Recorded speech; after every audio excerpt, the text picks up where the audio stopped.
Hey guys, welcome to GTS. Yes, welcome to GTS this Friday. I don't know what that was about. That's just a terrible intro. Ooh.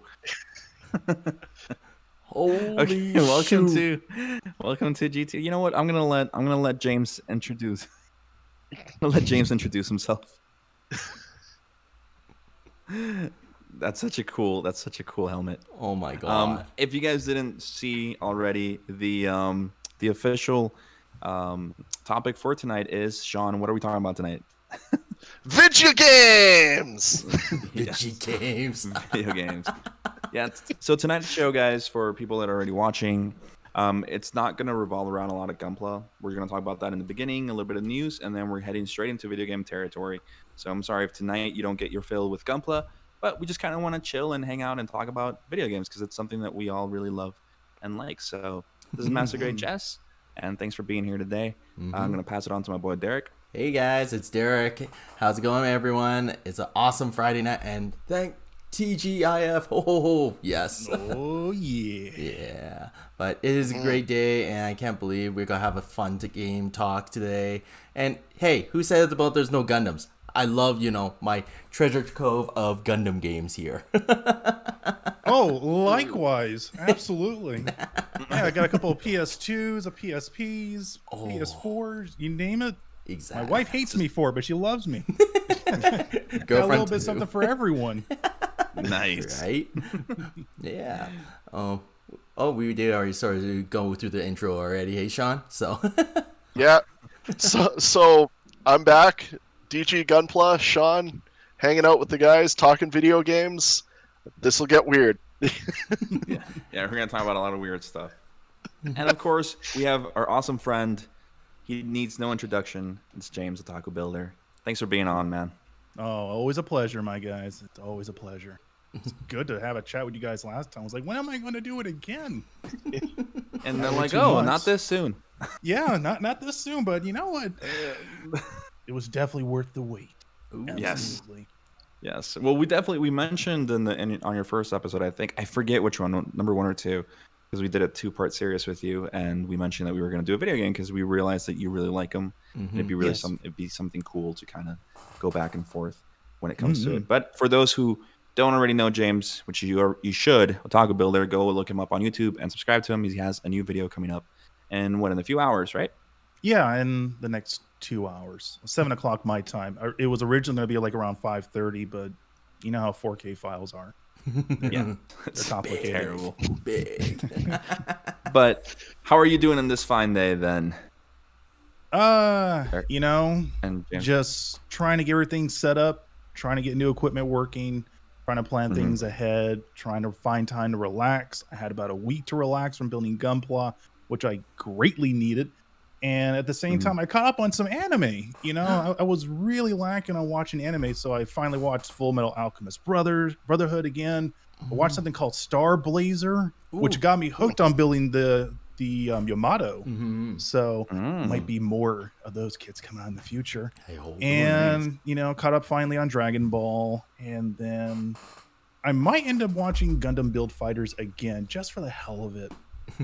But the one thing I was just doing, I just want to catch up on some old stuff and spend some time with the waifu and clean up the garage, pay some bills in advance so I don't have to worry about it later on in the month. Just chilling, just chilling. And that's like the one thing I really stress upon people. Don't work yourself too hard on what you love. Learn to take a break in between what you, because it'll eventually creep up on you. Yep. But hey, now you're here, and we're gonna take a really chill night and just talk about video games like we've been mentioning. But before all of that, I just want to mention to you guys real quick again our social media things. We have our Discord, which you guys can definitely be a part of if you guys look at the link in the description. You guys can also follow our Patreon or be part of our Patreon if you guys want. You guys can be part of our Facebook, a bunch of other stuff, everything. We have everything now. So we're kind of just expanding, touching, putting our finger in everything. But before we go any further, we want to wish happy birthday. Derek, do you want to do the honors? You did this on purpose. Come on. Okay. Yes, I did. Okay. We're wishing the happy birthday to the creator of our Gundam, our favorite series and everything, and also Yoshihiko Tamio. So Hopefully, by all means, I did not butcher that. I'm so sorry. You definitely butchered it. I'm sorry. How do you say it, Sean? Sean, Yoshiyuki Tomino. thank you. There it is. See, Or we could just keep yeah. it simple. Just call him Yoshi. Yoshi. I like Yoshi. that better. Or kill them all, Tomino. Nice. Yeah. Yeah, it was his birthday. It was Yeah, his birthday, and Yeah, no, I agree. It was his birthday a couple of days ago, correct? Yeah. Yeah. yeah, God bless and Instagram. and the thing is, I've read so much about him. Obviously, in the beginning when I first started looking at Gundam and Gunpla in general, but one of the things that I was actually surprised to learn about is that he doesn't really like the whole Gunpla aspect of things. It's not his favorite thing. So when we made out our announcement on our IG, we didn't put any hashtag Gunpla or anything like that, because he was just kind of into the whole Gundam thing and not into the whole plastic, model kits and anything. So He hates anything to do with like marketing, and because they ruined his baby right out the gate. So because the Gundam wasn't supposed to be the colors it was supposed to be like actual real gray tones and all that. But Bandai's just like, no, Clover at the time, because Clover had the contract. They're like, no, it needs all these colors to sell to children. It's like, I'm making a war drama. Why am I selling to children? Well, this big commercial, this toy commercial, as he would call it. Oh, happy birthday. Thank you for bringing us together, because honestly, with him and his team back then, we wouldn't all be here right now with the whole Gunpla and our Gundam and our hobby. So happy birthday. So we also have another birthday real quick, a very close friend of the show. He was on here season 1. It's a good old Defense Technology, Christopher. So happy birthday, Christopher. I hope you had a great one with your family. And what's up? What happened, Derek? I'm looking at the photo, Chris. Oh, the picture. Yeah, the pictures. That's great. Yeah, the pictures. Yeah, it's kind of weird over there, but everybody loved it over there on Gunpla Network. I think he has like 1,500 likes on Facebook just on that picture. But yeah, man, happy birthday, Christopher. And then the biggest news of all, Sean, of this week. What was the news this week? What is this thing? Machine Dramon. No, bad, Sean. Actually, I don't know much on this, to be honest with you. Oh my! So God. you guys go ahead and tell me what I'm missing out on. Eric? The biggest outside of the metal build of the new Gundam. Holy shoot! They brought out the metal build 160 scale Sasabi. Like, holy shoot! Like, that's huge. It literally is huge. Yeah. With a scary huge. price point. Yeah, the price point is rumored. From what I've read, and I've looked a lot of places.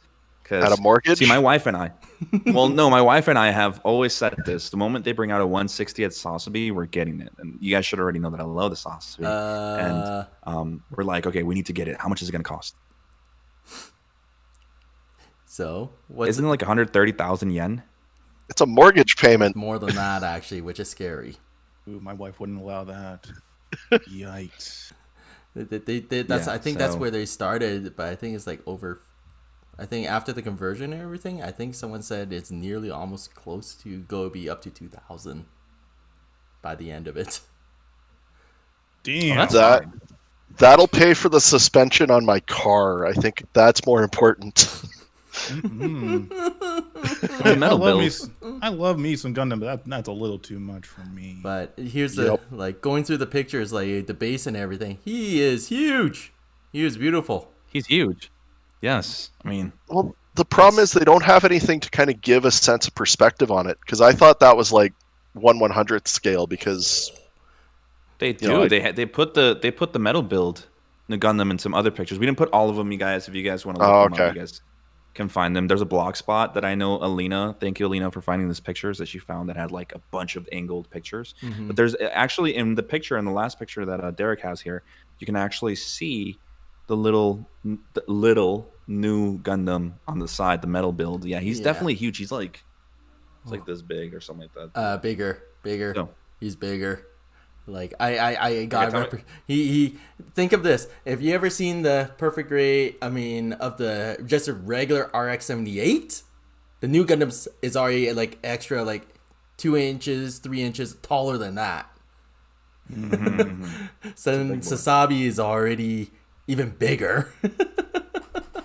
He's a big boy. He's a really big boy. And I know James is definitely buying it. No. My wife would not allow it. She said you can build them, but you ain't taking any more room in the house. But it does look beautiful. Holy cow! It's sick. Yeah. It's man. The thing is, here's the bad thing about this. And people were mentioning it is if the 160th metal build Sasabi is coming out, it means we're not seeing a PG Sasabi or new Gundam for like another 2 years. That sounds about right. Rest in peace. Rest in peace, my dreams. Hey, you're still holding out hope for your Barbatos. Guess what? Yes, exactly. If they're doing this for the Sasabi, guess what? It only slims down the list for the next perfect grade. Hey. Hey. Full armor unicorn, here we come, right? Oh. I got one of those on a shelf if anyone wants to buy the kit, because the full armor is right there. I don't have room for that shit. You will in a few months. So Dude, don't worry about that. The fuel tank is the length of my forearm. No, I don't have room for that. Holy shoot! So for you guys who didn't know, Shauna is moving in with me in February with me and my wife to our house. And he's going to become a roommate, and we're going to have our own little proper studio where we can actually build. And this will actually be the living room it's supposed to be. Yeah. It won't just be my makeshift little studio. But yeah, he'll definitely have room for that. So no, he's not selling it. All right, it's not for. It's not up for Damn it! Damn it! But okay. I'm still in recovery from building that unicorn. You're gonna have to get on it, man. I'm sorry. You'll be fine. I veto it. Okay. Anyway, so that's enough for Gunpla talk. I think we're just gonna go on and talk about what we came here to talk about tonight, which is video games. There it is. It's video game. And I know James was talking about how he took a break and he was actually able to play a few games. James, you want to tell us about what games you were able to play on your break? I took your advice the last time we chat to really venture in the world of Dark Souls. But I wanted to try something a little bit more modern, so I tried out Sekiro and what's the other? It was the other game that came out from FromSoft. Bloodborne. Bloodborne. Holy cow! That game is dope. I must have died at least 50 times, but I kept coming back. Super fun. Dude, I'm kind of sad that I missed out why it was so popular. But the game mechanics itself, it's not your traditional button mashing game. You got to have strategy that really requires a lot of timing, and at the same time, you got to have a decent monitor to keep up with the low 30 frames per second. Something that has like a high refresh rate to help give you that extra advantage to it. And then there's item management, and then probably the biggest part I love about this game is the soundtrack. It's raunchy, it's epic, it's fearful. I enjoyed playing it around Halloween, man. That game was great. And I need to find time when I can actually play it again. I just gotta wait. I gotta wait when I have more free time, and I don't. And the only time I have free time is at the end of December. So I'm looking forward to going back to playing that again. I played some more Star Wars Battlefront 2, just to play with a couple of my friends, because I haven't played any games with them for like 2 months. But I went back to playing one of my all-time favorite first-person shooters, Titanfall 2. Ooh, yes, nice. Yes. God, that is so amazing of a game. Love it. And I always come back to playing this game because it just breaks my heart that we're not going to get a third game. We got Apex Legends, but it's just not the same. No, and it's just really unfortunate. And everything about that game is just the game mechanics are solid. It actually has a really good story. That's another game, Nier Automata. BT 7274 is an incredible Titan with a great personality. And by far, he has the most soft and most relaxing voice you ever heard in a mech. Just tons of personality. And And every time I get to the last level, which it'll probably be a problem for me in a couple months when I start live streaming, it's gonna tear me up. I mean, spoilers alert: the mech doesn't make it at the very end, but what he does towards the very end, it's very emotional, And I've played tons of games that have like mechs related that have like a story impact to it, like Armored Core, Zone of the Enders. Zone of the Enders was good, but I felt that the sub character Ada, that is the AI inside the orbital frame, just seemed like she was just there for the sake of just being there. 2B itself is a character that you end up loving from the beginning to the end. And when he sacrifices himself, spoiler alert, he sacrifices himself at the very end. It's just so sad, and it's just so impactful. And every time I play with my wife, she's like, "You're crying again, aren't you?" It's like, I just love the robot, man. I do. I like seeing 2B go. She's like, "You can always play the game again." I'm like, yeah, that's true. But don't even get me started on multiplayer. That's like another egg in the basket. Rage so much. The number of times someone actually jumped on my mech and actually hacked me, I was so pissed. I said, "You could do that? You could do that?" Yeah. I must have logged in at least 40 hours in the original Titanfall game. It was just insane how good the first one was, but it lacked a campaign. That was my big issue. Yeah, it was all about just like campaign. No, we're gonna focus all about multiplayer because that's like the hot shit right now. And the moment they started to add a campaign to it, I'm like, this is different. And at the same time, you can tell that this game was developed by a very passionate team.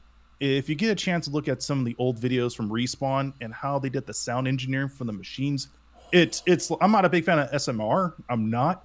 But I love sound effects that are applied to machines that just make them very lifelike. So if you have a good set of headphones or you get like a 5.1 surround sound in your house, it is beautiful, man. I'm just a sucker when it comes to sound design. But that's basically what I've been doing. Just tidying up things, playing more games as I can, fixing up the office, and just chillaxing, man. Nice. Just chillaxing. Well, just immediately off the bat, you named so many good games, and just going back to Titanfall 2 because we're still on that real quick. It's Titanfall 2, I think, is one of those hidden gems that didn't become so hidden after it, like the popularity died off. I know that when PS4 actually brought out the game for free, since the PS Plus, they gave you a free game. Literally, I think it reached like 100,000 players again online. And let me tell you, as somebody who's an avid multiplayer, person, in case I love multiplayer games. The movement system on that game, just moving around and jumping, it was perfect. That game, the multiplayer in that game was perfection. And then because of that, I wanted to play Apex Legends, and Apex Legends just didn't do it for me. Not like Titanfall 2 did. Yeah, I'm a little bit the same way. Yeah, I think I played Apex for about a good 2 hours just to give the game a chance. But I miss the Titans. Yes, I do. I need something that screams personality.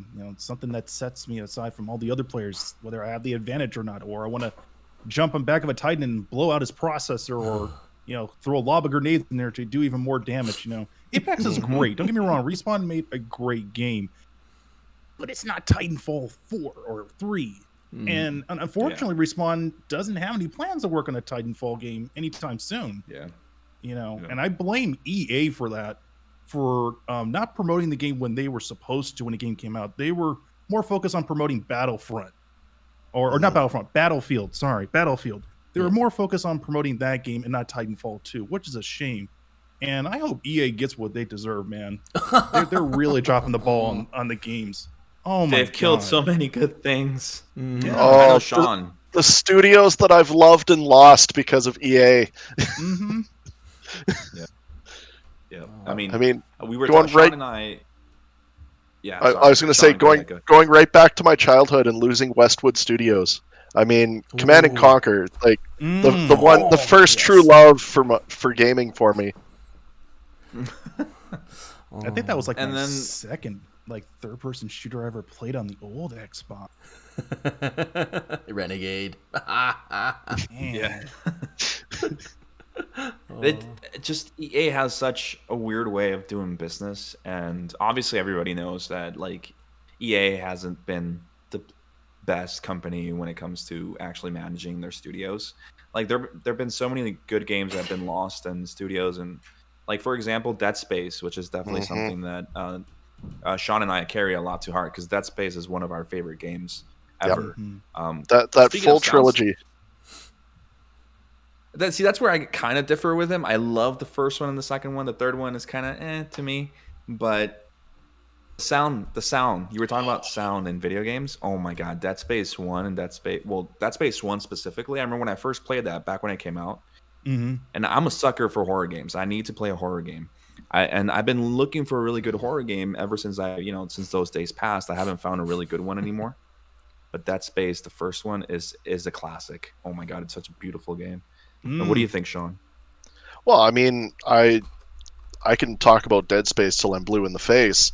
Everything from like the world building around it, the mystery of the markers, Isaac's descent into madness, and then into being known.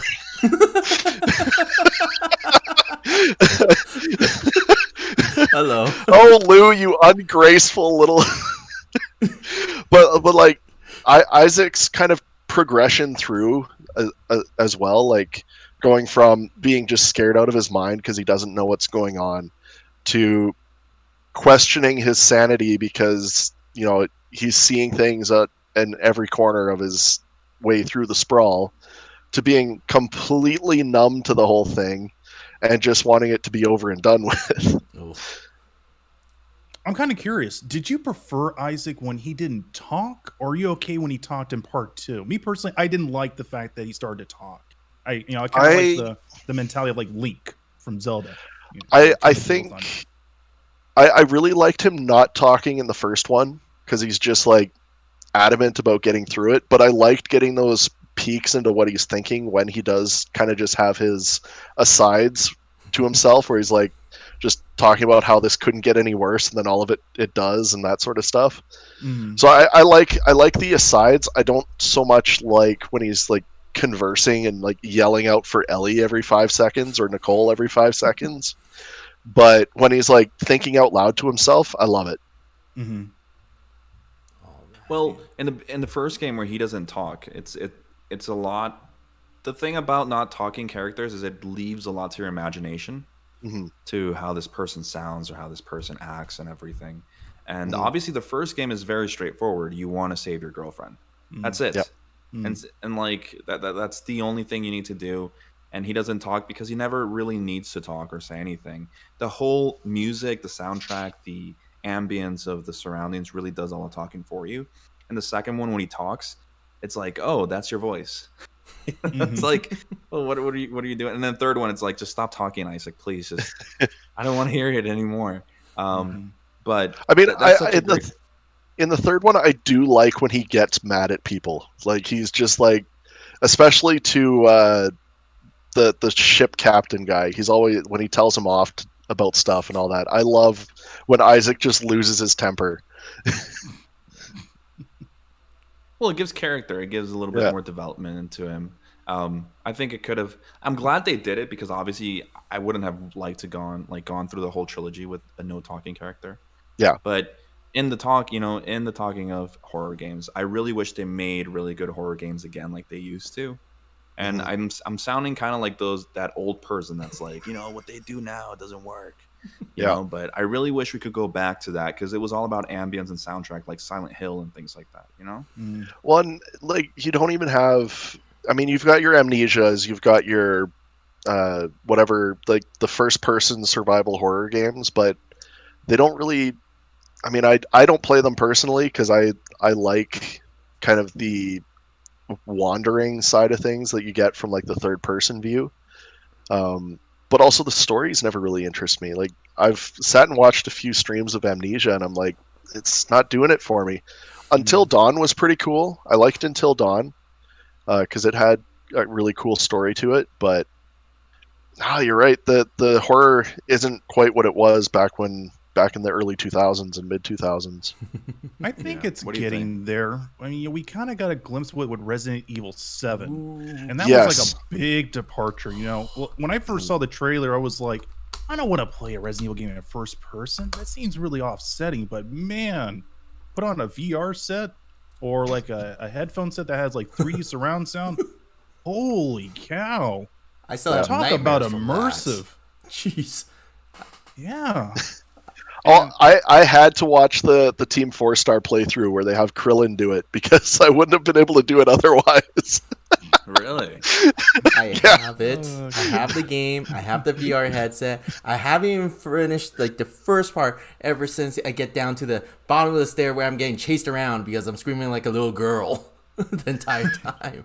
Seriously. Oh, I can attest to that as well. My wife caught me a couple times with high peaks. Became less of a man that day. And there would be times where I'd be like really laser focused on one part of the game, and she'd be like, "Hey, Papa, you want something to eat?" Like, don't. Come on, you know I'm in the zone. Yeah. I just want to know you want something to eat. Yes, please. Oh. Thank you. Thank you. Don't do that. She's like, I just couldn't help it. Anyway, enjoy playing the boss. Oh. Thank you. And I'm glad you mentioned Resident Evil, because Resident Evil 7 before it became what it is, because I love Resident Evil 7. The first half of the game is my favorite, and then the second half kind of goes back into an action mode-y. Like I don't really like that part. But Resident Evil 4, which is a game I played 152 times over on the Gamecube to that exact.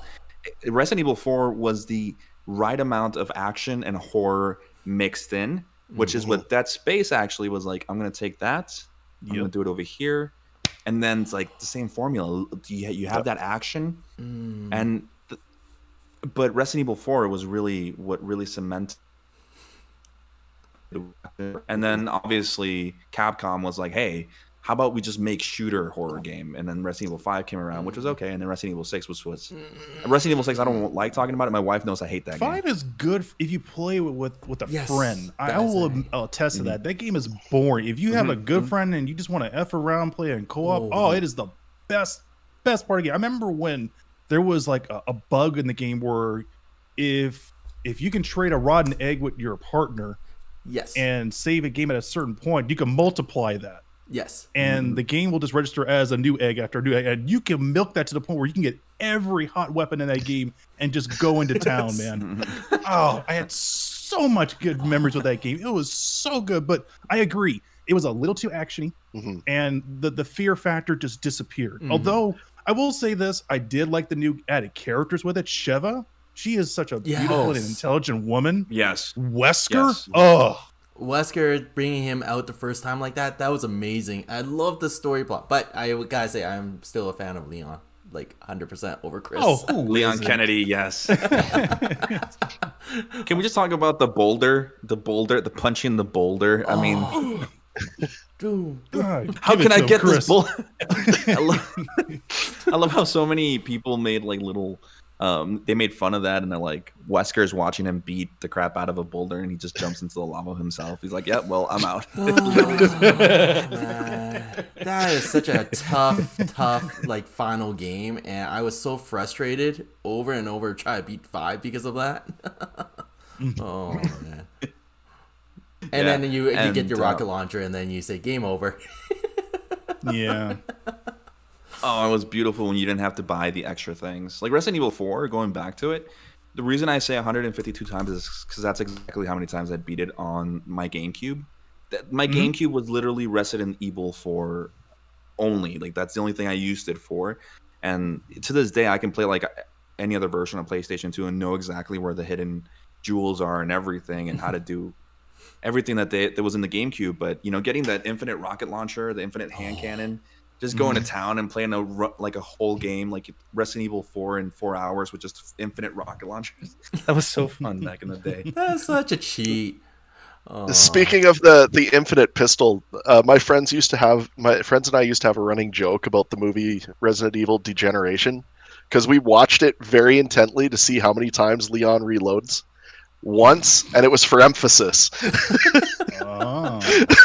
He literally at the start of the movie, he's like, "You got to shoot him in the head," and that's the only time he reloads in the entire movie. He had the infinite ammo. He got 5 stars and all the little things in the game. But yeah, Resident Evil 4 definitely cemented it. Then went on to Dead Space. But and then speaking of which, the game that you played, Bloodborne, which is ironically, it's one of my favorite games in PlayStation 4. Right now, Sekiro is getting there because I am playing Sekiro at the moment, and I kept getting my ass beat so many times. Actually, if Kevin, our other host, is on the chat, he was watching me play while I was waiting for Derek and Alina. I think it was on Saturday, and I kept dying to the Chained Ogre, and Kevin was like, "You suck at this game." I was like, "Yeah, I'm like, yeah, I'm just gonna turn it off right here." But Let's talk about that. What games in your life have been extremely difficult? What game did you play that you just couldn't, like, actually you had to put it down and come back to it later? Yeah, James, how about you? This might sound weird, but growing up as a kid, we're going back in the days.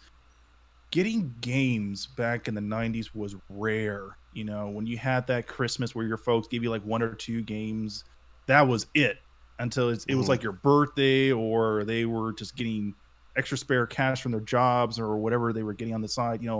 Sometimes you would just end up being stuck with one game for like 2 years. And I remember me and my brother would be stuck with our old Sega Genesis. When everyone had the Super Nintendo, the Sega CD, the 32X, we were stuck with the old school Sega Genesis. And the only 3 games we had was a football game, Sonic the Hedgehog 2, and Sonic 1.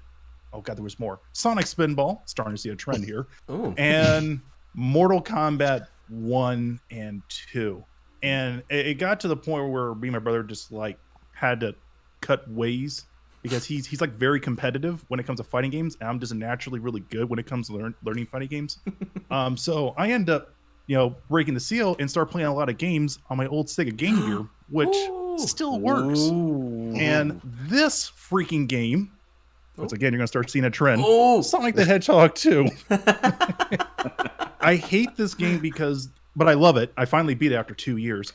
The problem with this game was the aspect ratio was like 4:3, and then the game ended up coming out for the Sega Master System, which you had much more real estate to work with.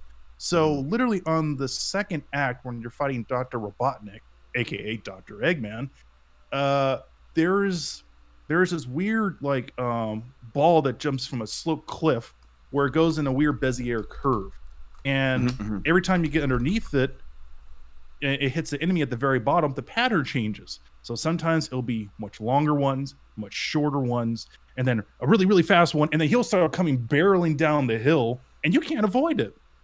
I literally got so frustrated as a kid, I just put it away and didn't play for like almost 2 years. Ooh. And then, one day I'm like, you know what? I got a lot of free time. There's nothing to do at the Boys and Girls Club. I'm just going to whip out my Game Gear that killed 6 AA batteries. Keep in mind, you're only like 2 hours from using this guy.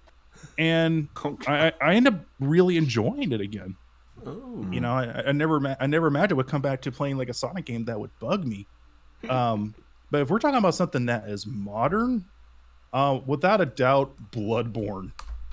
It pissed me off the first hour. I'm like, fuck it, I'm done. I don't need to play it anymore. I'm stressing out. I'm dying. It's the first level. Why can't I beat the first boss? And then eventually I just thought about it like, I got to think of it as not as just like your traditional action adventure game. There's a lot of strategy that's involved with it. And then at the same time, you got to pay attention to your stamina meter and how much health you have and how much your weapons do a lot of impact on your enemies. So there's a nice RPG element to it.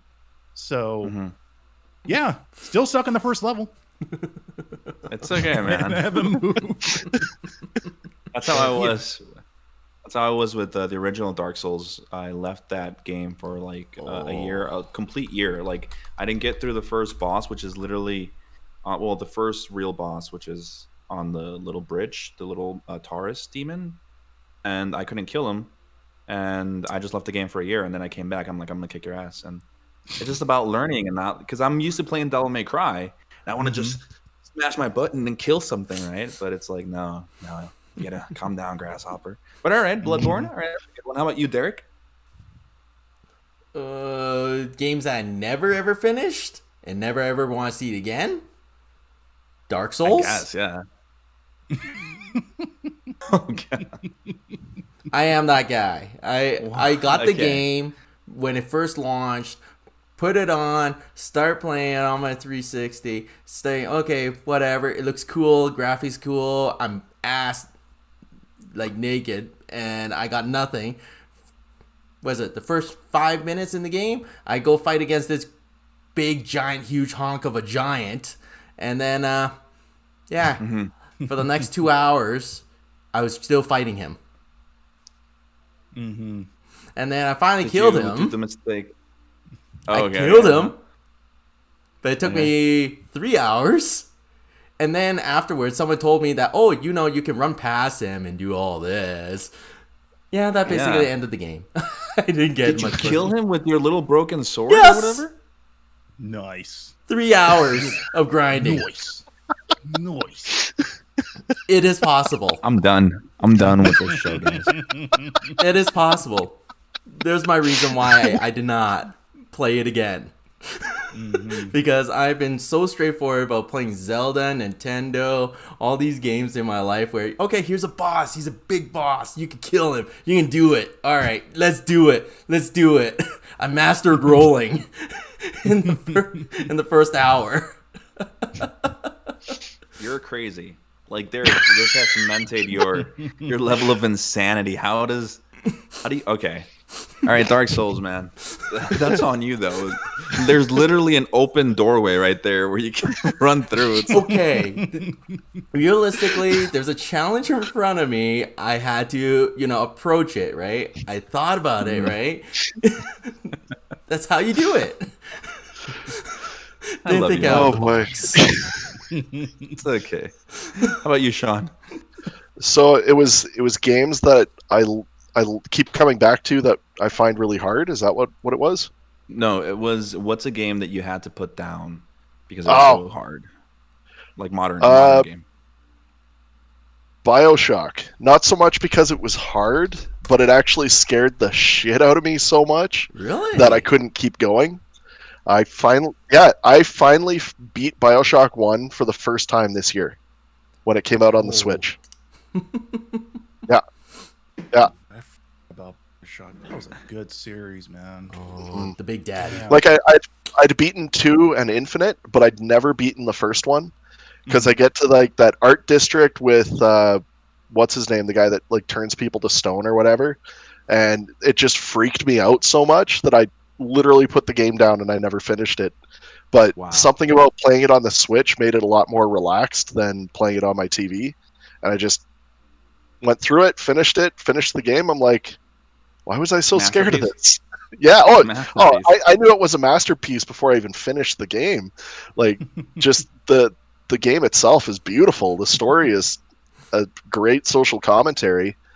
But yeah, no, that art district area just scared the heck out of me.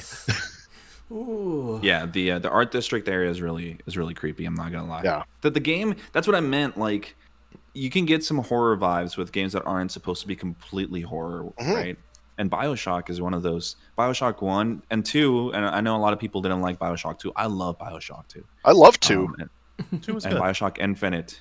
They're all great games. I love them to death. And I don't know about you guys, but well, I do know, but I'm the oldest I'm the oldest of 5, right? So we're 5 siblings total, and I'm the oldest one.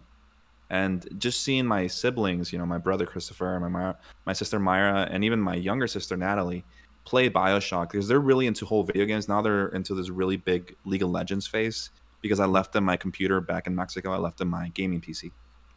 And just seeing them, like, my brother loves Bioshock, and just seeing me as a brother say, you know what, I'm glad that I, kind of passed this on to you, of you actually watching, because he's like, I remember watching you play these games and I wanted to play them, and now I'm able to play your whole library, and he loves it, and it's awesome because Bioshock is a great game. I mean, Bioshock is perfect. I don't know, I can't really say anything bad about that game. I don't know. How about you, James? What do you think of Bioshock? Book or catch. Book or catch. That's all I remember from Infinite. Book or catch. Would you kindly? Stand, walk. Would you kindly sit, sound, eat this sandwich? Would you kindly? No, Infinite was great. The first Bioshock was incredible. 2 was a little bit of a letdown, but I still found enjoyment from it, and that's what's really weird about it. It felt so good to come back to. I believe the world was called Rapture. That's what the world's called. I'm like, okay, this is very familiar. Our design's pretty much the same. Engine's been slightly tweaked. Okay, I feel like I'm at home, and I still enjoy part 2. But Infinite just had such a great, compelling story at the end, and I think it was like around the first time when I actually started to play a handful of games with my cousins, so that way they can be immersed into just not playing like a first-person shooter over and over and over again, with random randos online. Really take a step back and enjoy something that is different, that doesn't have a multiplayer gimmick imprinted onto it, where you're more just focused on being immersed into the world. And Bioshock, accomplished that beautifully. I wish there was another one. They are working on another one. What? Yeah. Ooh. Yeah. Good. I'm happy. Wait, what? Yeah. What? They're working on it. working on another one? Capcom is obviously working on Resident Evil 4 remake. I'm happy. That's what we need. Yes. Yeah, they already confirmed it. They already said a long time they're in development for RE4. Yeah, it's happening. Oh my god. Oh, speaking of games that aren't scary but have scary levels to them, any of the flood stages in Halo. Yes. They always put you on edge. Yes. Do not like all dark. 4. Yes. Wait, what? No, it's like true. Like peak scary of Halo is getting out of High Charity in Halo 3 as everything's exploding around you, flutter coming at you. You're just like, I'm gonna have a heart attack and die playing this. Oh, man. Yeah, Flutter's so everything's all creepy. squishy and wet, and everything looks like a pimple. Yep. It is really scary. Oh wow, I'm gonna have to play some Halo 3 since Infinite's not coming out this year. Dang, thank you. I really need to go play that. I wish I could go back in time. I wish I could. I wish I could go back in time and come out of middle school, or it wasn't even middle school. It was actually primary school still. So I was like in 6th grade, I think. When did Halo 3 come out? 2006 or 2007? Let's see. 2007, because it was my graduating year. My buddy and I picked it up from Future Shop at midnight, and we literally stayed up till 6 a.m. and both of our parents allowed us to skip that day because we were playing Halo 3. Oh, that's awesome. Dude. Parents are the best when they let you do that. I know my mom let me skip a lot of school days just to hang out and play video games, but I mean, don't do it, kids. If you're watching this, obviously go to school all the time. Yeah, but don't do drugs. Stay in school. What are all those other little blurbs that you used to see on arcade cabinets? No, that's it. Just stay. But I remember people used to say, stay in drugs and don't do school or something like that when people try to be funny and edgy. It's so bad. Just go. I wish I could go back in time to those days where it's like, hey, let's come over here and play Halo 3, and like you could actually play multiplayer, split screen with your friends up to 4 people. That being said, I mean, you get your friends together, you sit down and play Halo 3 on the couch, and you're right back in 2007. It's kind of the magical thing about Halo multiplayer. Mm-hmm. It is. It's why the right kind of friends. You can do like a LAN party. Yes. Yeah. Those were the days. Oh, yeah. Except man. fuck CRT TVs. Oh my gosh. Dude, do you know what's hilarious is playing those multiplayer maps when I had my buddy bring his Xbox 360, I have mine. We bring out 32 inches and another big screen. We're all LAN partying right there. And the screen cheating was unreal. It was like so ridiculous. Yeah. It's part of the fun, looking. okay? Okay, it is near impossible where a person could snipe you with a tank halfway between the two towers. You know it's impossible where anybody can snipe. My instinct, my sixth sense told me you were there. Jess is a new type. Oh, But yes. I mean, that being said, like my timing with the plasma grenade was always stupid because I would have buddies run up to me, shotgun me, and in that time span, I'd stuck the sticky grenade either to their face or their balls. I hate you for that so much. Like the number of kills from the grave that I succeeded in getting. I mean, it didn't get me any points, but God, did I feel smug. Oh, there was an achievement in the end, and I know on Xbox there was actually for the number of stickies you can do.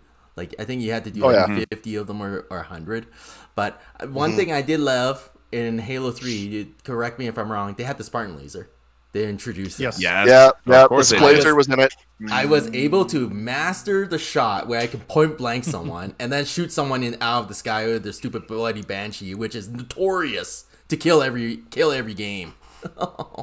Jeez, I love that so much.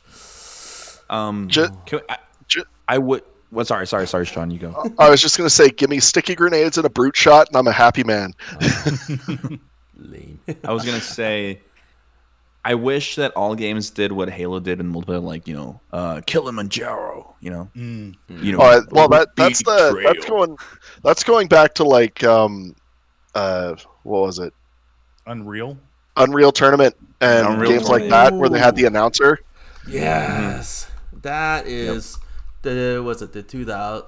Oh man, Unreal Tournament was something else. Epic, godlike. Real quick, I just want to say hi to Hydroponica, who was here, or I'm pretty sure he still is. Christopher, Han, Keb, everybody who is joining us. We also have Faraz. Faraz says, anyone who's into Gunpla is too poor for drugs. Noble Mecha says, Modern Warfare 2 split screen was the pinnacle of every 90s kids' high school days. I'm going to agree to that. I love Dark. So just all of the, obviously, people who, like us, who like to stay home and like to play video games. And speaking of Call of Duty, I know maybe all of you guys aren't, from what I'm hearing is you guys weren't so much into that stuff, but I really was. I'm 25. I grew up with Call of Duty. I liked Call of Duty 3 really liked Call of Duty 3 because I liked the World War II side of it. And I did like the first Modern Warfare, but I kind of tapered off after that because I was just like, there's no suspension of reality. I'm literally playing in modern time. If I wanted to do that, I'd go to an actual war. But can you quick scope someone in real war? I don't know, but it was that escapism, right? So if I'm playing in 2007 in a game based in 2007, there's no escapism really. But you're playing a World War II game, you got an escape. You play something like Halo where it's futuristic sci-fi, you've got an escape. But I just couldn't stay on with those modern FPS games. I liked Bad Company and Bad Company 2 though. Those were fantastic. Ooh, yes. Yeah. Bad Company was a lot of fun. That was something else. That's because the characters were a bunch of rejects and they were the story best. Was so much fun. You got the whole, spoilers. I'm going to buy me Truckersaurus the the entire time. I love him. Did you like first-person shooter games, James? I would honestly say no. And I remember one time on downtime when I was in college, I happened to have like an old Xbox, 3-month subscription, and I happened to have like a spare modem lying around. So I want to try Halo 2 and see what the multiplayer is all about. And I didn't really like Halo 1 at the time. I wasn't really comfortable with the Duke controller that Microsoft shipped out. It was just way too bulky and just thick. But I can work with it now because I got bigger hands. But I wasn't immersed in the world. I didn't care much about first-person shooters, and at the same time, I wasn't really too familiar with the game mechanics. But then after I played the campaign and then asked myself, let me see what the multiplayer is like, see if it's any fun. And I kid you not, the excitement of trying to get your rank up to the point where you can have some status, and then if you F up on that game, the status goes down. There's like a challenge between that. But then you start learning like little quirks, little glitches in the game, how to do like moon jumps and how to properly be a person from a distance, or be a what's the term? I think my friend called me a porch monkey one time. That was really rude. Just just camp at one spot with a sniper rifle and just pick dudes off one by one. And I'm like, okay, I think I'm okay with first-person shooters. Let's see what else is out there. You got Brothers of Arms for the Xbox 360. You got Dead Space. I'm like, okay, what about Gears of War? Gears of War, that's great. That breaks me out of the first person into third person. And then, it's like, okay, I'm getting better at this. Let me go back to Resident Evil 4, on the GameCube. And, right there, I'm just like, okay, I see where people really like when it comes to first-person shooters. And I see why people are always addicted to it every year, especially when it comes to Modern Warfare, Call of Duty. I remember playing Modern Warfare 2 for like about a month, and then I got bored. I think the main reason why I got tired of it was because, I kind of have like this thing now when I play online. I don't really use the headset anymore. I don't want to deal with all, a 4-year-old kid just screaming at the top of their lungs. Telling me like, oh, you're hacking, you're cheating. No, you just suck. Get over it. Jesus. I distanced myself from that to see if I can still like first person shooters. And every time when a new Call of Duty game comes out, I pretty much just ignore it. I don't have any genuine interest in it. That's the reason why I was looking forward to Halo Infinite. The game's having development issues. It's not stable with the current gen hardware. They're even having issues with the new Xbox. So, gotta be patient, gotta wait, and eventually there will be that next hot IP that will, make things like really cool. Like going back to like a horror game, like you guys mentioned before, I would say probably the most frustrating, by far the most stressful first-person shooter I ever played that was a horror game was Alien Isolation. Oh, yes. I've heard that. Yeah, I've heard that. Yes. Oh, I was waiting for someone to say it. Anxiety, the game. No. Oh. In fact, I'm going back to the last question. That was the one of the games that is current that I gave up towards the very end. I got tired of it. Me too. Oh my God. Me too. 1 Xenomorph? Cool. 4? Done. I'm done. I do not need to have a stroke. I already had one at a young age. I don't need a second one. No, I'm good. The reason why I wasn't eating right, I wasn't exercising. When you're young, you do things stupid. Okay, but but I would say the pinnacle first person shooter that I would really say that I absolutely love, and I keep coming back to it every like 2 months, is Titanfall. I know I said that enough. I know I butcher it a lot, but there's something that's really magical about that game. I just love it. I wish people gave it the recognition it's getting now, and it got this year, especially like I said, when it came out for free, when it actually came out. But it was actually overshadowed by some other games that were coming out at the time. Because at the end of the day, even though EA does fuck up, their studio and their launching, I actually also fucked up with when they launched it. They should have waited or either done it before or after, so it didn't get overshadowed. Because I'm pretty sure it came out in November when the new Battlefield or the new Call of Duties were coming out, and it was like, why would you go up against these guys? Yeah. Why? Well, why would you go up against yourself? Like why? Because that was the same year the remake of Battlefront came out, wasn't it? As well, if I remember right. Was I it? don't remember, but I feel like Let's see. I'm trying to remember.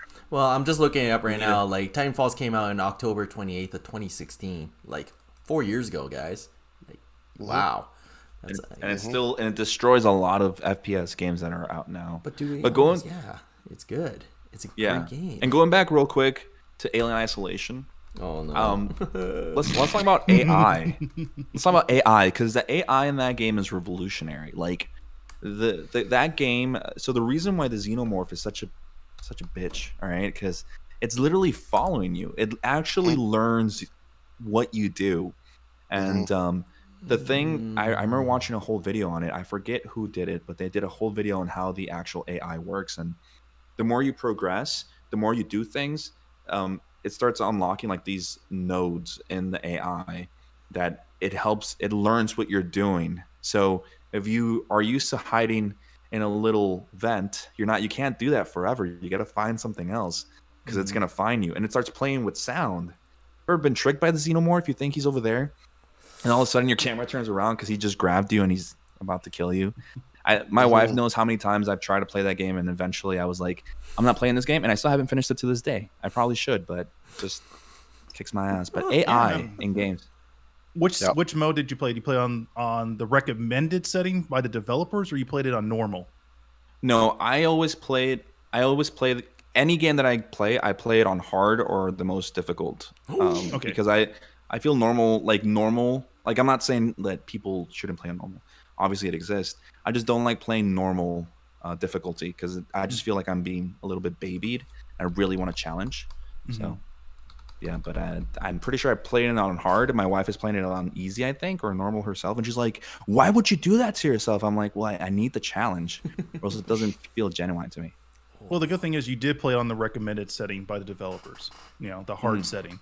And no joke, that xenomorph is aggressive. If he sees you, if you literally have like your torch or your ion torch or you're just literally swapping through your inventory and he gets a glimpse at you and you try to hide inside the vent, he'll pull you out.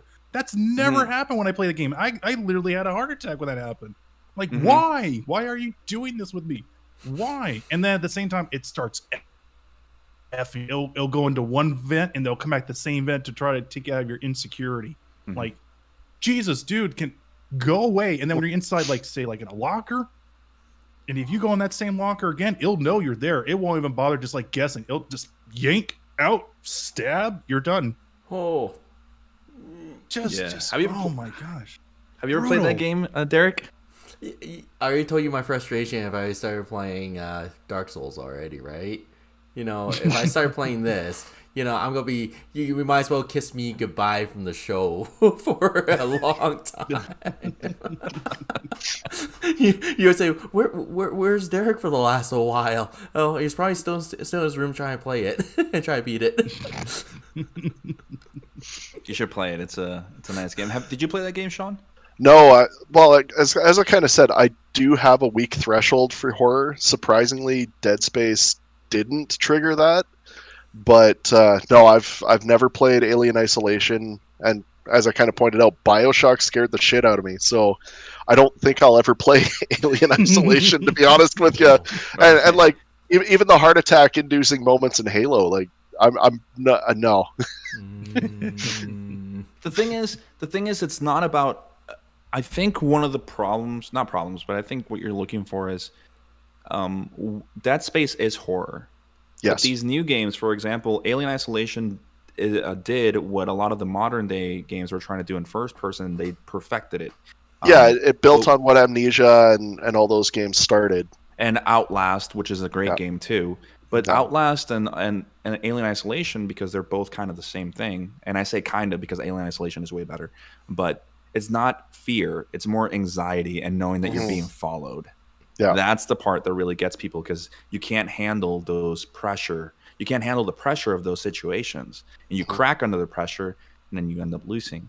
And I think I'm just a junkie when it comes to horror games, but I can't really find the game that's really pushed me except for Alien Isolation. Not because it's scary, because it's frustrating.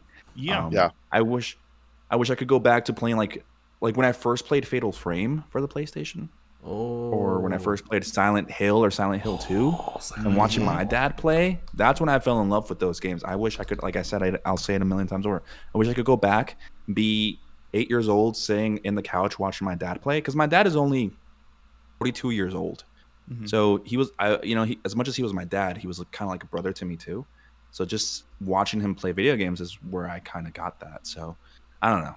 I wish the developers could make a really good horror game, but it doesn't seem to be happening anytime soon. I mean, you see it from Capcom. They did it with Resident Evil 7, and then they implement the same kind of fear factor with RE2 remake with Mr. X. You hear that stomping in the other room. You know he's there, but you don't know whether he's going to either walk underneath the door or just jump out of just a random part of the game. You know he's there, and then you have to deal with all the enemies that are surrounding the police station. I think developers are getting there, but in the kind of society that we live in now, some people would find that a little too scary. We don't want the game to be too scary. We don't want it to be too easy. Yeah. You know, Well, everything's real sensitive now. It's a very niche market, the horror game genre, too, because that's kind of what led to the decline of Dead Space. Was they were like, well, we can't just make a simple survival horror. We have to make a survival horror action game because that's doing well on the Resident Evil side, and they just kind of pushed into that action genre, much like Resident Evil did, which sadly killed Dead Space, and Resident Evil managed to survive it, but it's you just can't. They don't make the money they want on horror franchises. Ooh. Yeah, This I should felt that Konami was getting close to that with PT. Oh, please don't. I'm gonna cry if you. I know, Yeah. I know, man. It's But such a sad- Konami did Hideo Kojima wrong, and they Konami had did something everybody. Konami, if you're watching this and you probably aren't, like, I hate you so much because PT and Hideo Kojima with Silent Hills, which is what it was called, which is why I pre-ordered this game the moment it came out for pre-order. Yeah, who didn't? it's- Support them, man. I pre-ordered this game and the collector's edition for it because I just wanted to see what he wanted to do because he kind of, I was really wanting to see what Silent Hills was going to be. And Silent Hills has so much promise. I watched that trailer, the teaser trailer they did at E3 where the guy's walking down the hallway and there's this big thing crawling towards him with an arm and really weird. I watched that thing so many times just to get inspired because of the imagery. I don't know. I think I just really, man, it's such a sad episode. It's such a sad chapter in the life of video games, losing what Silent Hills could have been. And I know everybody gave shit to Konami for it, and they still should. Seriously. Well, Konami has done dirty to the entire gaming community. Not just what they did to Kojima, but just in general. Because, I mean, they shifted all their focus to mobile games and pachinko machines. It's like, That's right. what are you guys doing? Yeah. I imagine they're going to need to dig back into that well of old school games like Castlevania series. Oh my God! Yes, thank you for mentioning it again. And Contra. We need more Contra. And Contra, Castlevania. because things right now in Japan, when it comes to the arcades, half of them are shutting down. Sega sold all of them. Yeah. Sega sold all of their arcades. It's so sad. Oh man. So eventually these developers are going to have to change things up. It's going to happen. Yeah. You know. Well, I mean, Capcom has been doing stupid decisions too. It seems like all of the Japanese companies except Nintendo have just been making poor business decisions. I will say this, Capcom, well, I'm going to defend them on this part because the old Capcom screwed up on a lot of things. A good example, Street Fighter Cross Tekken. Not the best looking game. They were using assets from Street Fighter 4 and then, they had time to actually make new models for the Tekken characters. The problem with that game is they actually had locked DLC in that game. Okay. And hackers found a way to break the code and found a way to actually use the assets. They weren't perfect, but the fact that you had to buy something separate that which already exists in the game just pissed off the gaming community. And I'm glad that now things have changed. The way how they're taking new art directions with games like Resident Evil, it's probably the best it's ever been, except for 3, but it's still a decent game. But you got Monster Hunter. That game's incredible. Yes. And they've been releasing nothing but free content for the last 3 years? Yeah. Since Something the game like came that, out? yeah. And then, I mean, they are doing really good in that way, but I'm a huge Mega Man fan, and they have done nothing with Mega Man for. 11 came out and came and went. it. Yeah. Like, we need something with the X series. We need. Honestly, they need to. I keep saying it. We need a sequel to Mega Man X Command Mission. We need another not a bad RPG. game. Yeah. It was so good. That was so it good, wasn't actually. bad.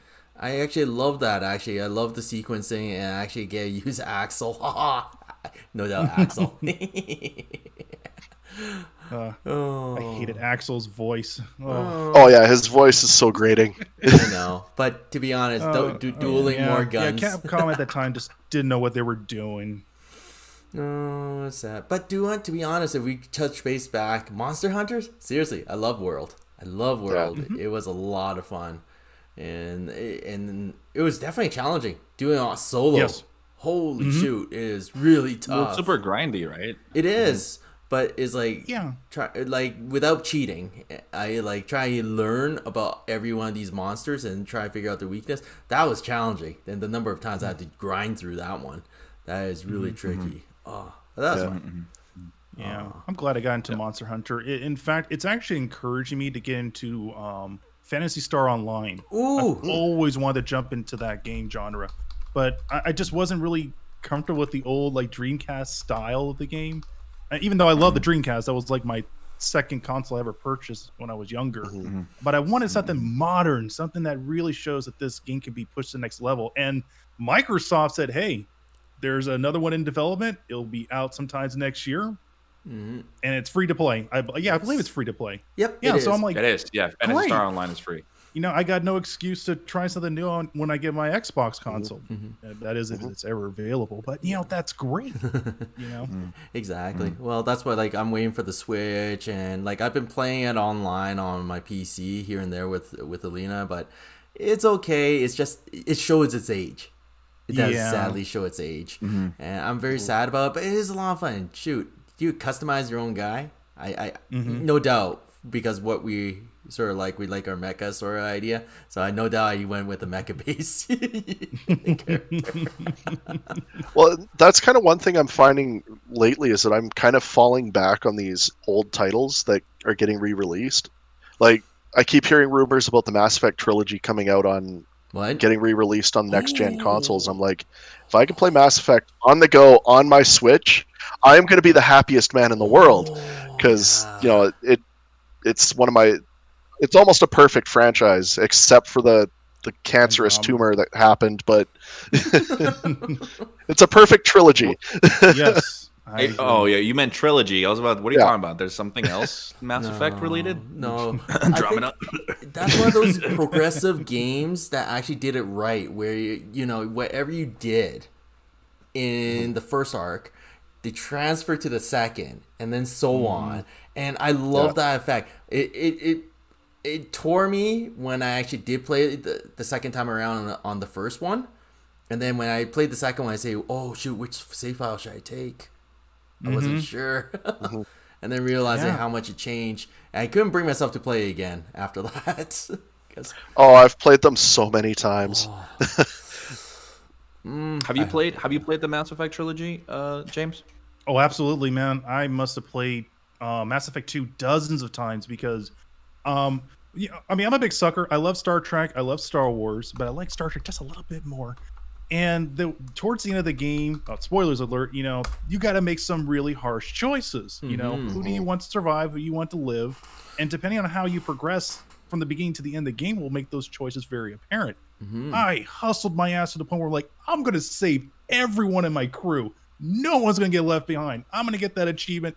And that's going to be my badge of honor that I got everyone saved. And man, I was brought to tears when I finally got that achievement. Yes, I have an excuse not to play this game for the 13th time. Yes. Oh God, it was so grindy to do that too. Yeah, but comparing the mechanics from part 1, which is very rough, to part 2, which is just night and day, and then made the level progression just beautiful. Yeah, they need to remaster Mass Effect 1, go back and tweak the system. But 2 and 3. I say give it to Blue Point. They've been on point when it comes to remaster games, man. They've been killing it. I think what killed me was the Honestly, exploration. I would have never.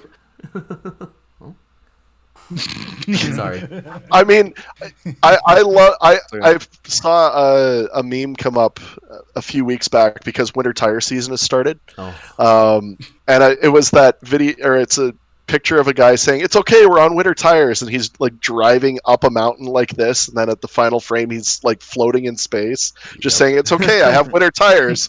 I'm like, oh, so that's what the Mako had. It had winter tires.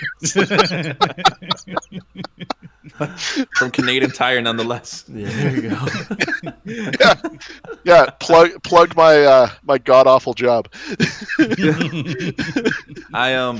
I only played Mass Effect Trilogy when I was in college, when I was 18 years old. So that was 7 years ago. That's the first time I played the whole trilogy. That's when I first started dating who is now my wife, and she told me, she's like, I love Mass Effect. I'm like, what the hell is this game? Like, I don't know what this is. She's like, what? Oh. Yeah. She immediately just she handed me over her copies, right? Because she has the whole trilogy. She's like, go play them, and I literally played them for a whole week straight. And I finished all of them. And not to brag, but I saved everybody on my first playthrough on Mass Effect 2.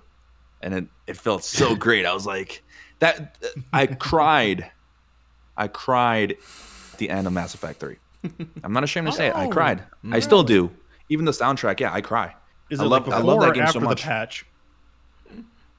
Every just all of it, everything, even before the patch, even before that, I cried because I love the game so much. Not because of the story, but because once it finishes, I really did feel like there was a part of me that was like, what do I do now? Because you have to remember, I played all the whole trilogy in 1 week, and I had never touched it, so I was really invested in it. So when I finished it, I'm like, what do I do now? Like, these are my friends, and they're literally AIs, and it's like, holy shit, like that's the thing I've kind of said to people is like, as I play through, Garrus is my best friend along with Rex. Talia is my little sister. Liara is best wife, and like, of course, like Thane is like second best wife.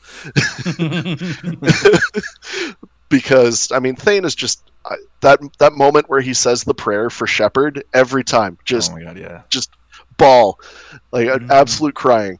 I do want to point out we did get rated by Gambit BJJ on Twitch, so I want to say thank you to him. And apparently we're missing a stream category, Derek. Oh, on Twitch, and apparently his friend was female rider in Andromeda. Oh, so what? It's pretty cool. Yeah, apparently. That's awesome. I mean, Andromeda was. I'm sorry it was Andromeda, but hey, come on, it wasn't as terrible as it was. No, wait a second, Derek. It's damaged goods, Derek. I'm pretty sure Tessie loves Mass Effect as much as Sean does, because Tessie really does love Mass Effect like with all her heart. And when we first saw that E3 where they did the whole, you literally looking out of your window and you see like the planet and it said Mass Effect Andromeda or whatever it said. Yeah. And she was like, we are getting that immediately. And so, but we were living together already in Mexico, and literally when the pre-order came out, we pre-ordered it. And when she played it, she still loved Andromeda. She didn't think it was the best. I mean, she loves it because it's Mass Effect. She doesn't at all, it's like the lowest score one on her mind. But it was so sad because I had really high hopes for it too. And it was like, I mean, to be honest, EA with the animations and shit, it was terrible. I'm sorry. It's because of the Frostbite engine. The Frostbite engine is not designed for that. It was so bad. Yeah. It was so, like, everybody made fun of it, and I'm glad they did. And I'm glad that EA was like, oh, we need to patch things. Like, no, this should have been done before it came out. That's right. There's no excuse for this kind of bullshit. They should have pulled a Bethesda, used that antiquated engine that they had for Mass Effect 3, and just made the game. And it would have been fine, because they know that engine. That's one of EA's biggest mistakes, is they're like, oh, we've got this great new technology. You all have to use it. Fuck you. It was not designed to be used in that way. I mean, it works great for Battlefield. It works great, as Gambit says, for like Madden and stuff. But don't use it for an action RPG that requires worlds and all that sort of stuff. It just can't do it. And speaking of RPGs, I'm glad you actually named it Fallout. Fallout 3 will always be one of my favorite games of all time. And Fallout 4, as much flack as it got when it came out, because it kind of drifted away from the storytelling and more to the action, I still love it. It's my most played game on the Xbox One. And, I was kind of thinking about Fallout 3, New Vegas, and 4 a little bit the other day. I was like, my biggest thing with, like, the reason why I will never say New Vegas is my favorite of the 3 is because they don't open the ending for you to just dick around with everything. But I like that. I like that Fallout 3 is just you're a dude. You decide to leave your vault, and then you inadvertently start changing the world. Whereas Fallout 4, it feels like you're dragged into it, kicking and screaming, even though you just want to find your son. Where's my son? Yeah. Where's Sean? And I'm sitting there going, literally. I'm right here. Did you play any of the Fallout games, James? I played it for the one for the Xbox 360 and never touched one after that. Oh. The reason for that is because it bricked 4 of my Xbox 360s.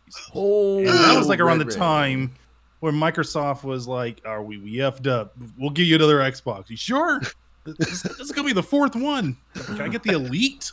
And then it bricked. Actually, and I'm like, nah, it's just so good. Oh, no. I hate to go back to Mass Effect, but Mass Effect 2 actually murdered my Halo 3 edition Xbox. Oh, like it blew out the graphics card. Oh, that's such a cool collector. I still got my helmet. Oh, I do too. I got Halo 3 Legendary Edition for 1 cent cheaper than the standard edition when I bought it.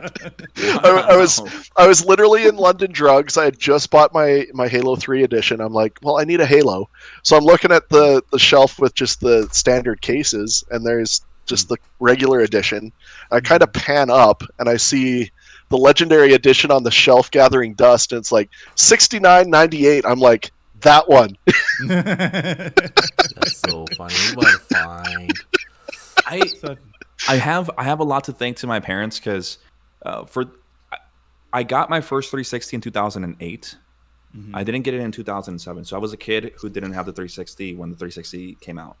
My parents gave it to me a year later for Christmas, but they only gave me the arcade version with the 256 megabyte memory card because they remember how it had the slot. Yes. And I didn't even have a hard drive. My dad ordered some cheap hard drive from China, a 20 gigabyte one.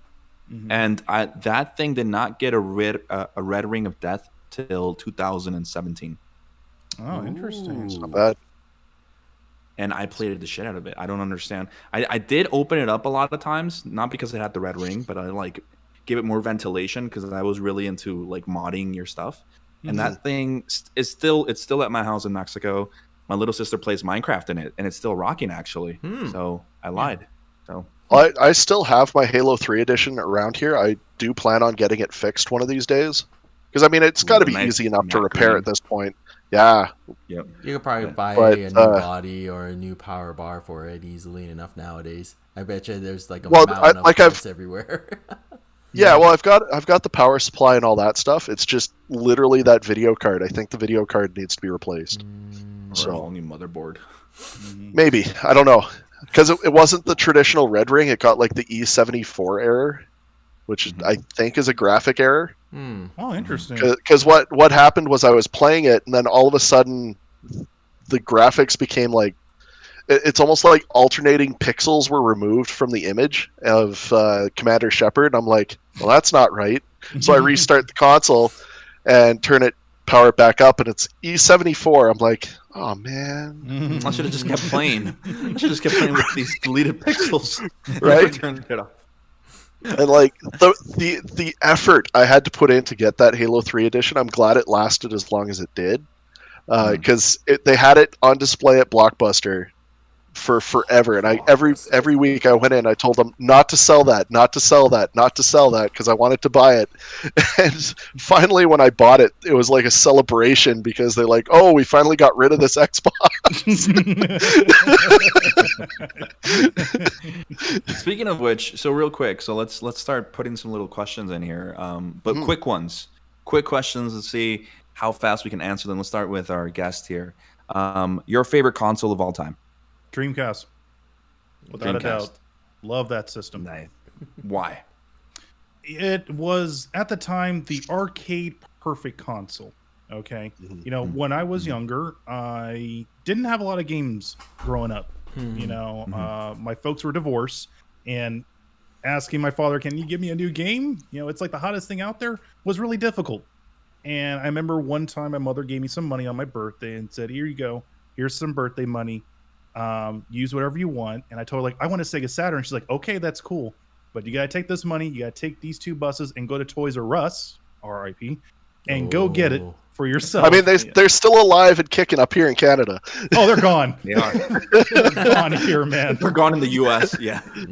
But when I got that console, it was something really special because I was just expecting just to get the console and that was it. And the lady in the counter was like, "Here's your console, but you get 3 games: Virtual Fighter 2, Virtual Cop, and Daytona USA." And I'm like, nice. Oh, fuck yeah, cool. I couldn't say F as a kid, but I was like, okay, what else arcade ports are there for this console?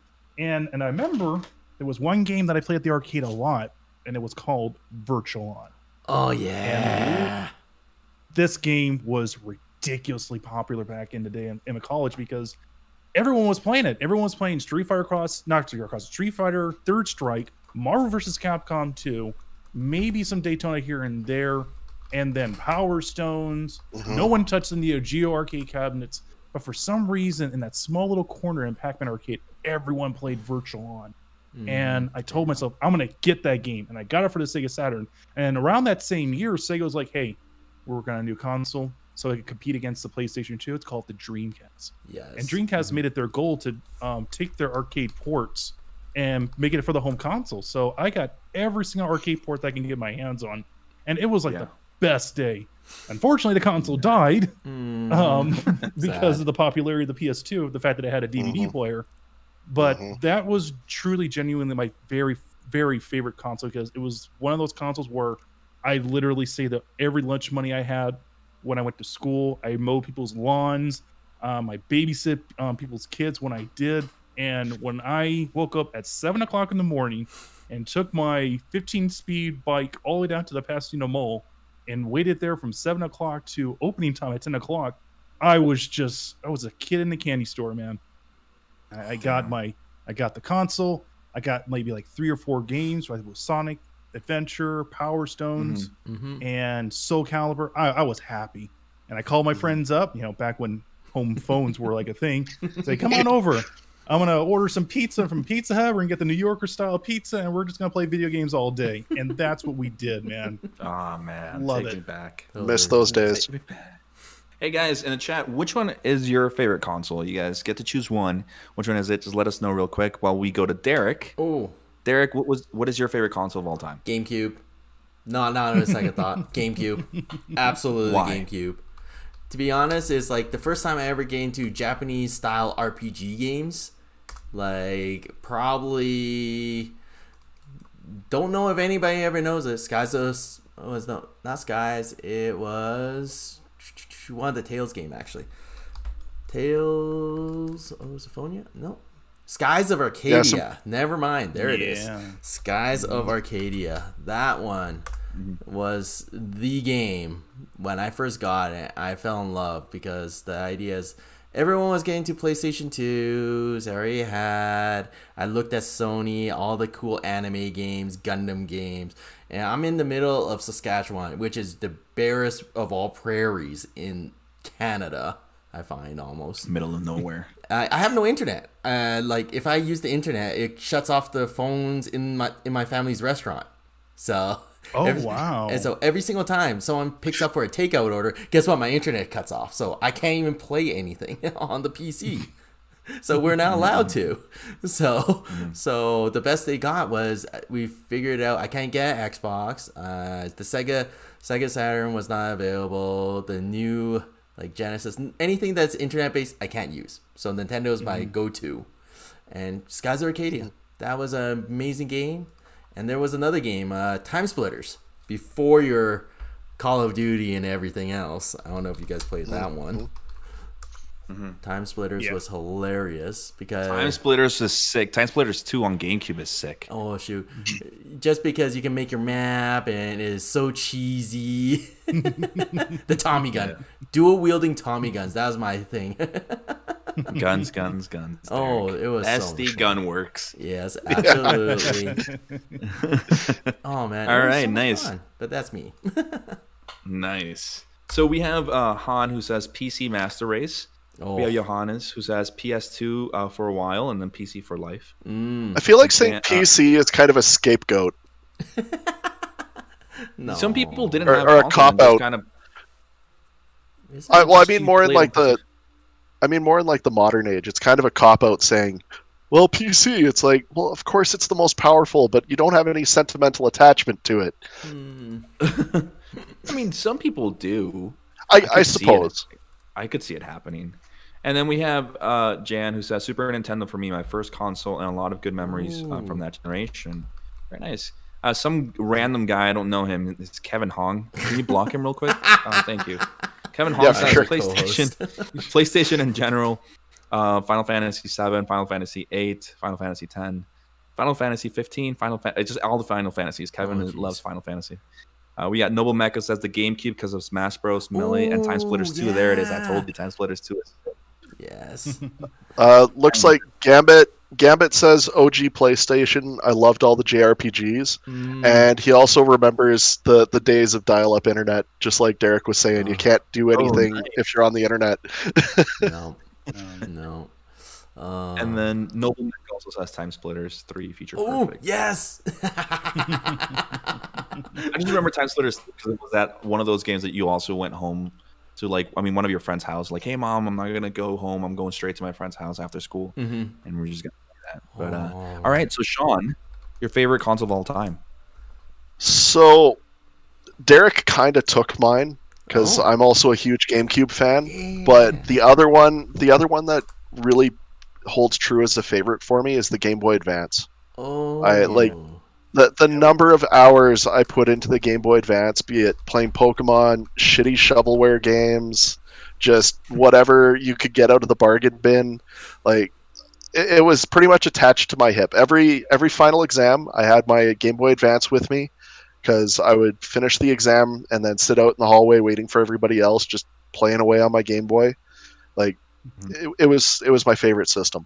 Nice. It is that right angle in the sun to illuminate the screen. Oh God, yeah, that part. Yes. And like I had the classic purple Game Boy Advance right up until I bought my DS. Like I did not upgrade. I later on I bought an SP, but I bought the DS first, like the DS Lite. Oh man, the SP is. I'm not saying that's my favorite console of all time, but it's my favorite handheld. The SP, but I remember my first Game Boy Advance, and I remember my first game that my dad gave me was a Bionicle game. My problem with the SP is that my hands, even when I was in later high school, they were so big I couldn't comfortably hold the SP. So that's why I defaulted to staying on the classic Advance until the Switch Lite or the DS Lite came out, because it was comfortable for my stupid gorilla hands. It happens. I want to take back my old Game Boy now. Jeez. Do you know what? It makes me feel so old when we say these names like of our old consoles, like Game Boy. Like nobody hears that anymore. No, nobody. No, doesn't even know what a Sega Master System is. No, and that's the thing is, right? Oh, hey, okay, great. I'm old now. Great. Because that was like my first console as a kid, and I loved playing Space Harrier on that sucker every day along with Afterburner. Ugh. Well, I mean, I lived on an NES well into the N64 era, so I mean, I know what it's like to have the old antiques living in my living room. You're blowing on the cartridge. You can't forget about that, where you had to pray that every single time you had to hit the power button to start the Nintendo. Yeah, man. Oh man. Yeah. I think the best console in this case, I'm going to ask myself the question, would be the PlayStation 2, because I grew up PlayStation 2, and I know that a lot of people would say the same, PlayStation 2, but to me it's not. The thing is, one of the things I want you guys to understand is I didn't ever really get to play the consoles that I had up until I was 14 years old. So my dad was very strict with me, and he bought me like almost all the consoles that he could, and he would and my mom would even ask him, hey, did you buy him the consoles for him to use, for him to have there sitting there collecting dust? Because he wouldn't let me play. He only let me play 30 minutes every weekend. Yeah. For 30 minutes. Ooh. What can a kid do for 30 minutes during one time in the weekend to play a game? Nothing. And but the memories that I share with the PlayStation 2 are more watching my dad play Devil May Cry, Castlevania, Lament of Innocence, which is my favorite Castlevania. I know there are better ones story-wise, but Lament of Innocence is my favorite. Curse of Darkness, Castlevania Curse of Darkness, Onimusha 2, Yeah. all of those games. Yes. And that's really where I fell in love with the PlayStation 2, right? Watching my dad play. And it kind of, and to me, the PlayStation 2 really marked that in me. And of course, when one day he was like, hey, here's your flat screen, here's your sound system, here are all your games in your room, now you can play. I'm like 13 years old. I'm like 13 or 14. I'm like, this is it. It's over. Yeah. And 7. I would stay up to like 3, 4 o'clock in the morning playing video games because I was just held down this whole time. But yeah, the PlayStation 2, hands down, would be my favorite console of all time. Nice. You have to admit, every time you powered on the PS2, just the boot screen. Oh, yes. Little. We don't have that anymore with the current consoles. The only time you see is you have to do a hard reset, and that's it. Yeah. Yeah. I mean, I miss the GameCube one. The No, I love it. Or it's squeaky. oh yeah, when you hold the Z down, it does the squeak, and then the child giggle at the end. Yes. Oh, That was creepy. Yeah. It drove people insane at my house. But yeah, I mean, I guess we could go for one more question before we I think we say it, because I'm pretty sure James has to do his. Don't you have to put out your video soon? It's like it was 7 supposed to o'clock be already. out like an hour ago, and I had to push it back another hour. Okay, so one last question, and we're gonna call it an end for tonight. Real quick before we do that, I just want to let you guys know that we're gonna, after the stream is over, we're gonna take a 45-minute break, and then we're gonna get back on. Derek is gonna be here on YouTube streaming Among Us, and then our boy Kevin Hong is gonna be streaming on Twitch Among Us, and we're gonna be playing. And I'm pretty sure James is gonna play a few rounds with us. He hasn't played this game, and we're not the best players at this game, but we're going to be playing with you guys. So if you guys want to play, be sure to go onto the Discord and look at the little rules to join in. And yeah, we'll be playing in like 45, 50 minutes or so. But the last question, and the hardest one, is, what is your favorite game? You can only choose one. Oh, We're gonna start with Sean. Oh. We're gonna go over. Oh hell! Oh. See, normally my cop out answer is to usually say the Mass Effect trilogy, but you know what? I'm gonna kind of pull one from my childhood, the one that I sunk so many hours into as a kid. Need for Speed Hot Pursuit. Ooh, Like really? the Need for Speed 3 Hot Pursuit. I played that religiously as a child. So much so I actually unlocked the El Nino. Like, Oh my god, brings back memories. The Need for Speed, I hear it, I immediately think middle school, high school, and well, normally people default to like Need for Speed Underground with like the tricked out cars and all Yes. that, but like I'm going before that. Like this Okay, is you're like going- 1997. I was 2 years old. I was 2, so no, I don't know.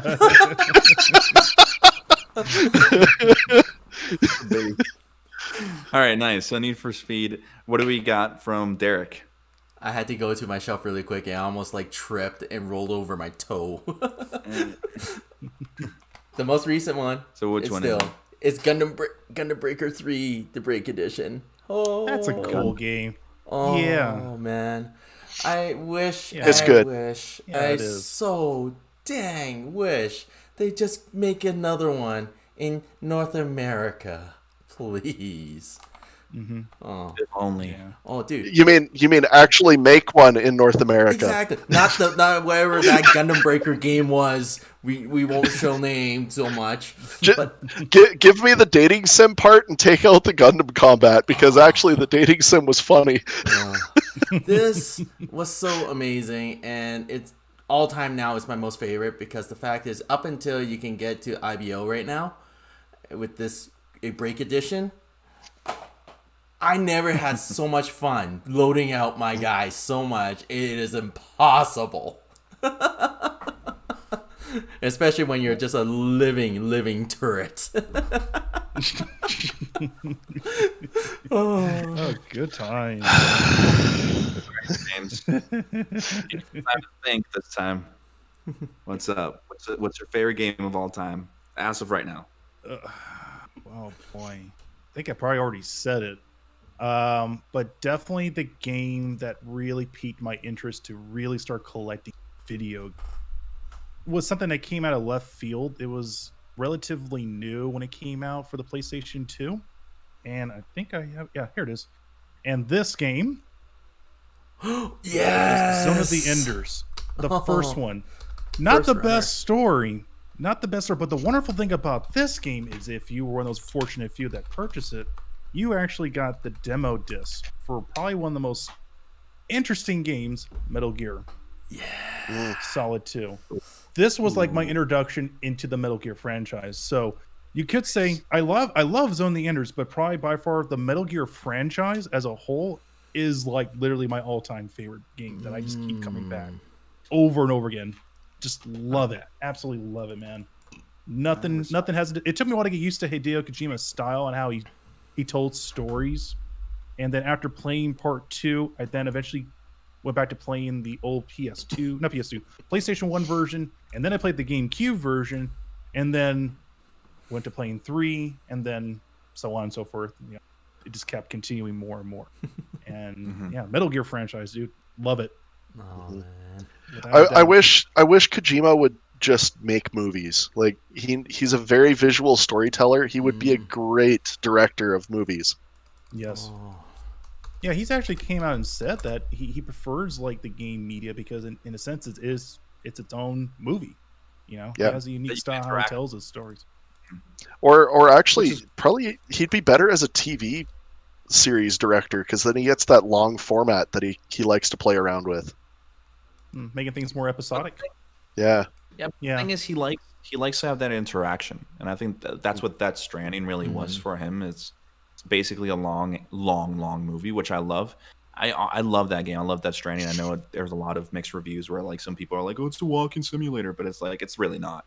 When you really get into the whole game, there's so many more things into it. If you really just look at it from the outside, it looks like that, but you can definitely tell Hideo Kojima. That's what I really like is story-driven games. But I'll agree to that. Zone of the Enders, that's your favorite game. Yeah. Oh well. No. Yeah, well, Metal Gear. I would say second runner is definitely the better Zone of the Enders. Because it actually has a better story and I guess somewhat likable characters, but it's all about that speed. Just using this orbital frame that has tons of sub weapons and great way of being very mobile and taking out all these enemies. It's a beautiful game. Absolutely. Be careful with the VR. But it won't happen. Be careful with the VR game. It just won't. It makes you sick so fast just playing that game. Yeah. I'm at the point where I can't even get another VR headset. I'm just like, I'm good. I'll wait for the next one. That's kind of died down its popularity. Yeah. I still play it. It's just not as often as I should. My initial investment. So all three of us have answered now. How about you, Jess? Yes. My favorite video game of all time is Devil May Cry 3. Ooh. Devil May Cry 3 will always be my favorite, and to me, my favorite character of all time is Dante, and his brother Virgil, and the whole story. It's a really well written story. I'm really glad that Capcom was like, all right, it's time to really give back to the fans. And when they came out with Devil May Cry 5 last year, it was like, yes, thank you so much. Devil May Cry 5 is amazing. And seeing Dante growing up with his beard, his little, he's still the same guy and kicking ass and kicking demon ass all the time. It's like, whoa. And then the plot twist at the end, you're like, what? I saw this coming, but I love it. Exactly. But yeah, Devil May Cry franchise, but Devil May Cry 3 specifically is my favorite video game of all time. But hey, anyway, yeah, so that's our video game talk for tonight. We're gonna kind of cut this one short a little bit, just a little bit relaxing, talking to you guys, and we're definitely gonna do more videos like this in the future, where we just kind of sit down and talk about things that aren't exactly Gunpla related, kind of just hang out. And maybe we'll invite James in if he agrees to talk a lot about other pop culture things that maybe we are interested in. Yeah, kind of have down with that. Yeah, be down with that. man. So thank you so much. You guys should go watch him right now with because once this is done, he's gonna go to premiere and to his video. And like I said, we'll be playing in a few minutes. So thank you so much for coming on, James. We'll talk to you like in 45 minutes. And Yes, sir. yeah. All right, guys. Well, we'll see you next week. Yeah. Peace out. We'll catch you soon, guys. Later, guys. Bye.